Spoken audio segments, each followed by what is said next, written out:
गठबंधन की सरकार नीतीश जी के नेतृत्व में बनी है।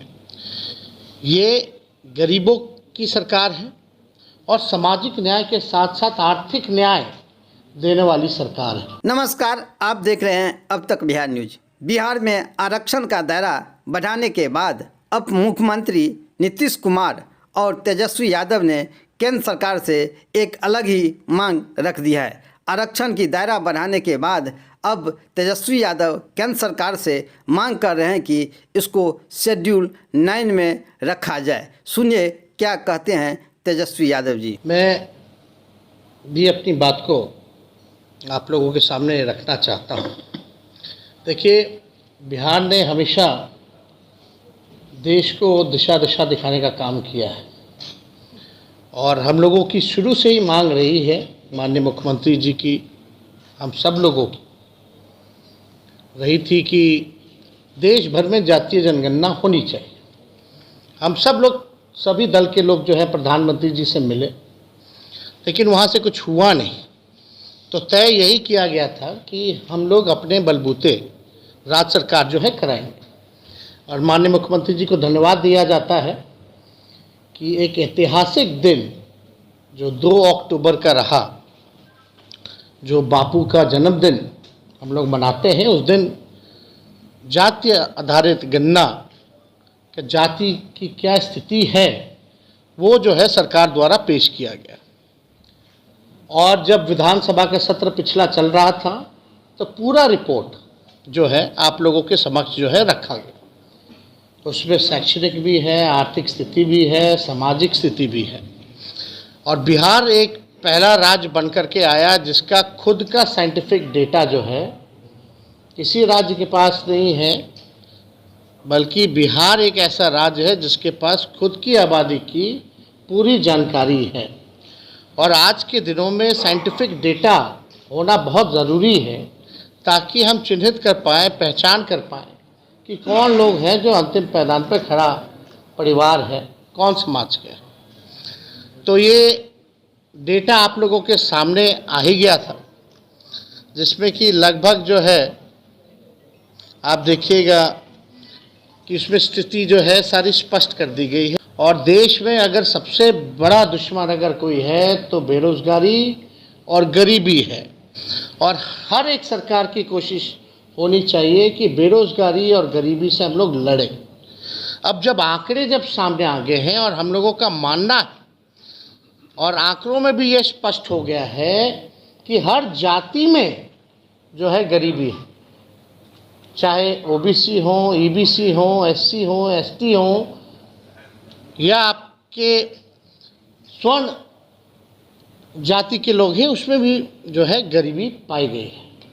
अब हम लोगों ने तय यही किया और इसमें सर्वसम्मति से सब लोग ने भी, माननीय मुख्यमंत्री जी ने जब प्रस्ताव रखा हाउस में तो सब लोग तैयार हो गए कि बढ़ाना चाहिए, बढ़ाना चाहिए, बढ़ाना चाहिए। तो सब लोग बोले कि भाई बढ़ाइए तो 90 कर दीजिए, 100 कर दीजिए।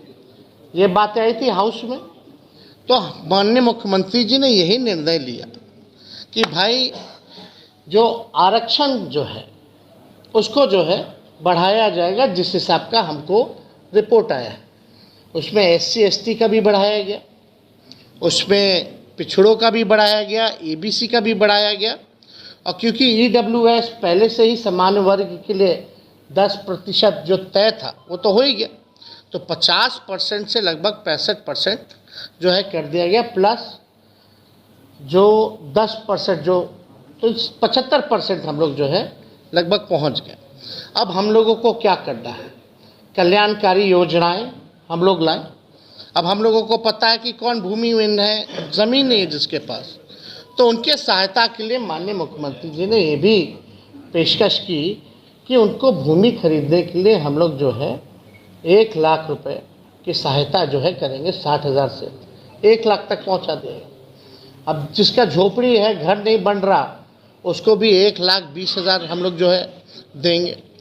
दूसरी ये बात, तीसरी ये थी कि भाई अब जिनके परिवार जो 94 लाख जो गरीब परिवार है जिसके पास रोज़गार नहीं, नौकरी नहीं, उनको नौकरी के लिए विशेष सहायता के लिए 2 लाख रुपए कि सहयोग हम लोग करेंगे। तो दो बातें आगे, हम लोग ये चाहते हैं कि जब सर्वसम्मति से, जब किसी ने विरोध नहीं किया और सबको इच्छा है कि आरक्षण की सीमा बढ़ाई जाए, तो कैबिनेट ने ये निर्णय लिया कल माननीय मुख्यमंत्री जी की अध्यक्षता में कि भाई कोई पेच ना फंसे। जिस हिसाब से जब हम लोग जातीय आधारित गणना करा रहे थे, कई पेच आए सामने, इतने आसानी से नहीं हुआ, काफ़ी दिन विलंब रहा, लोगों को लाभ पहुंचाने में हम लोगों को दिक्कत हुआ, रिपोर्ट पेश करने में दिक्कत हुआ। तो ये जब आरक्षण की सीमा अगर हम लोग बढ़ा रहे हैं तो कोई पेच जो है किसी भी प्रकार का फंसना नहीं चाहिए। और माननीय वित्त मंत्री जी ने उदाहरण भी बताया, कई ऐसे मामले हैं जिनको शेड्यूल 9 में जो है वो किया गया, रखा गया है। तो हम लोगों ने यही रिकमेंड किया है कि भारत सरकार जो है, जो आरक्षण की सीमाएं हम लोगों ने बढ़ाई है, उसको शेड्यूल 9 में जो है रखा जाए। और इससे पहले भी एक राज्य जो है तमिलनाडु, उनका भी जो है पहले से 69% था, उसको भी शेड्यूल 9 में रखा गया है।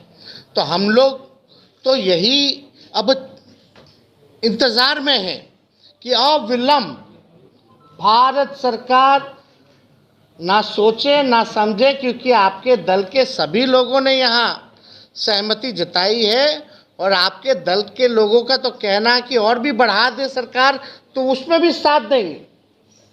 तो कम से कम बिना सोचे और विलंब जो है इसको शेड्यूल 9 में रखा जाए।